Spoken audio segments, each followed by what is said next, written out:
Hello, 87.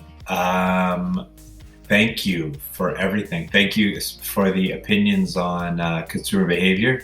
Some cynicism for sure around whether people would make different decisions if they had better information. But that seemed to work well. So maybe we should do a little more of that. Thursdays will be maybe a little more complicated if you choose to engage with it more. Those of you that have taken a look at your Earthship brainstorming ideas, they're great. They're super cool and detailed, and I can't wait to see the finished models and sketches. I'm going to try and keep today moving quickly. I'm going to go through the grade 7 science, the grade 8 science, and the math assignment, which is kind of connected more to grade 7 science than grade 8 science. And with the little science thing, we're going to try a new tool called Pear Deck, which allows you to answer questions as you go. So you'll have to stop this video, pause this video, answer your question, and then press play as you finish up the slideshow. So let's move right along to that. So this is the slideshow, which you have access to. However, it will look a little bit different for you because you will open it using this Pear Deck link, okay? And when you open it using this Pear Deck link, as you go through certain slides, they will have space to either write in your answer or draw in your answer. At least that's the plan. Then for the bigger question at the end, which I'll get to, you'll submit it on here. So you'll use this link today to answer the little questions as you go. And then you'll use this slide here. I should set that to make a copy for each student. You use this slide here to submit your answers either tomorrow or Thursday. So let's do that now. So interactions in the environment, grade 7, cells, grade 8. This is a little overview. So when we start here, grade 7s, in an ecosystem, you have biotic and abiotic factors. And basically biotic factors are anything that's living, plants, animals, any or smaller organisms. And then the abiotic factors are the things that influence those biotic factors: light, sunlight, temperature, things that allow or prevent organisms from growing. From there, those organisms that live there, they have needs, and those needs are also limiting factors. They need food, they need sunlight, they need space. And without those things, they're unable to thrive and reproduce. There are also within those ecosystems, there are interactions between organisms and biotic factors. Humans are some of those organisms. They're categorized into 3 different groups. There's competition. So we've got 2 plants growing in the same spot. They both want sunlight. One is able to grow taller and get more sun, and the other one dies out. You've got predatory interactions, meaning a larger carnivore is going to eat a smaller herbivore. And then there's mutualism, which there are fewer examples of, but a good example of that would be bees flying around and spreading pollen while also taking nectar.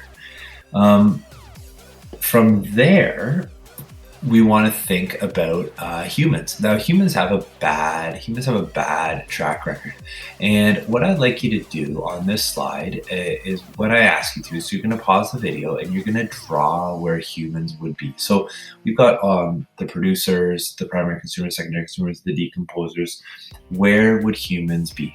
So pause the slide, pause this presentation, pause the video, add in humans.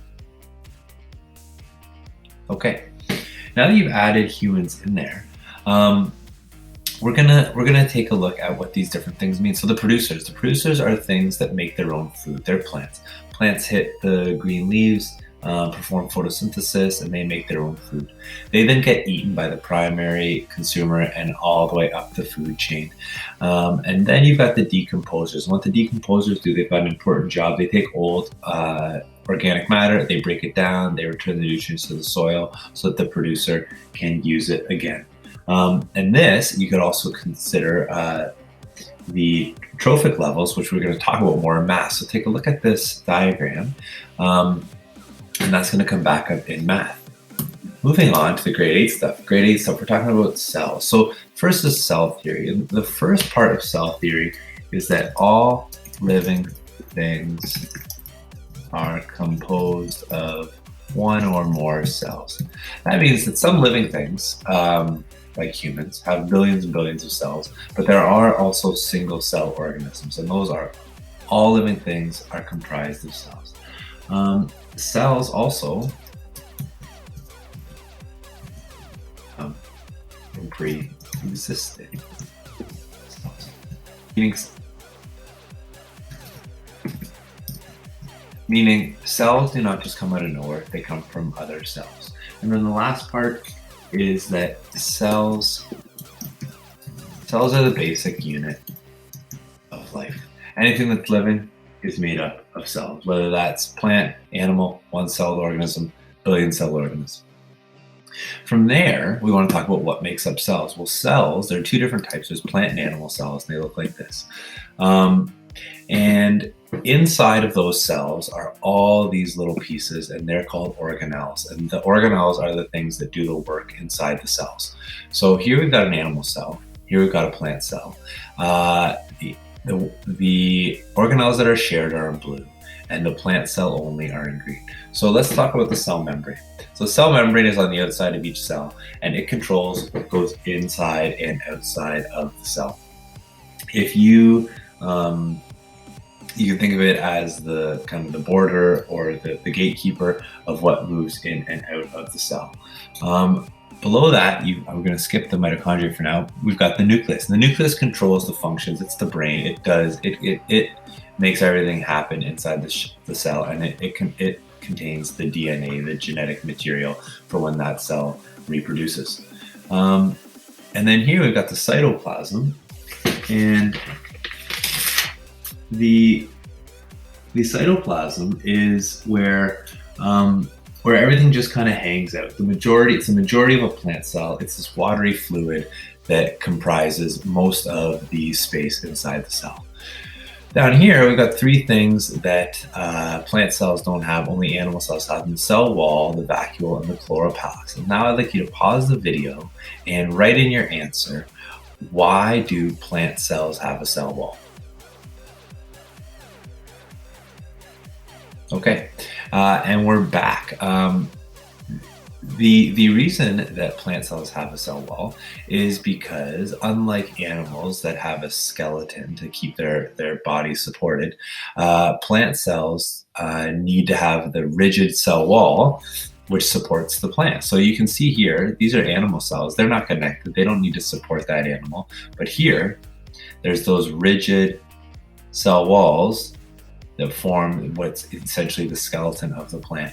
Then you've got the vacuoles. These are things filled with fluid and all the storage that an animal cell needs. Everything is stored in the vacuoles.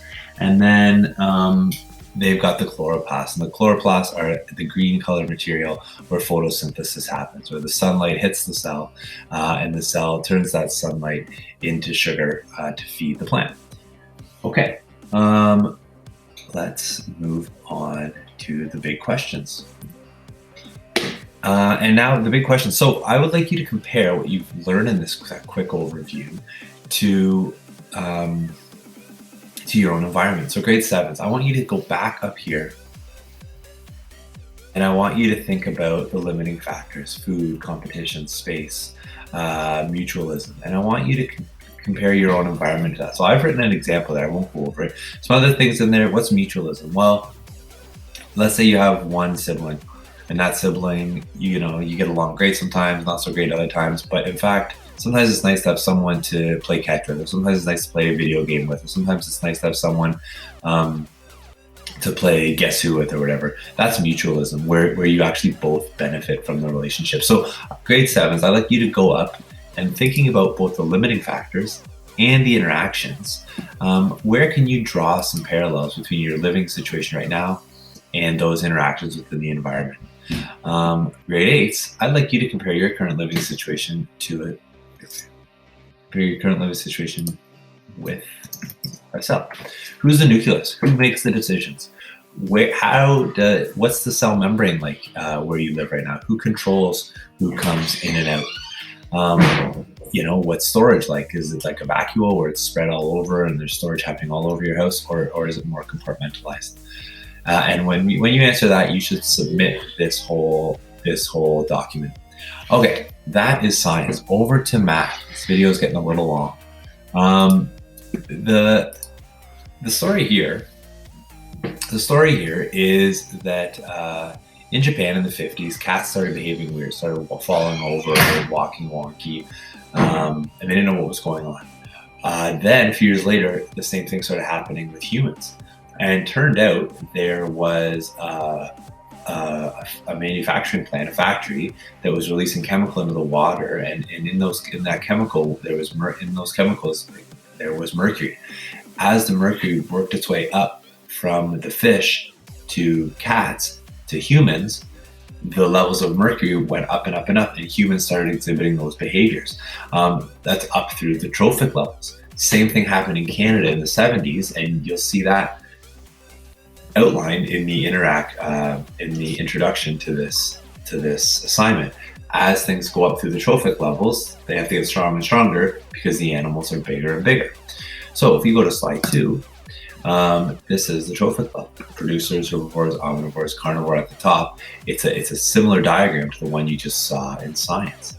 And what I want you to do in this assignment is, it's asking, okay, if X represents the number of years and Y represents the mercury level in parts per billion, how does that scale?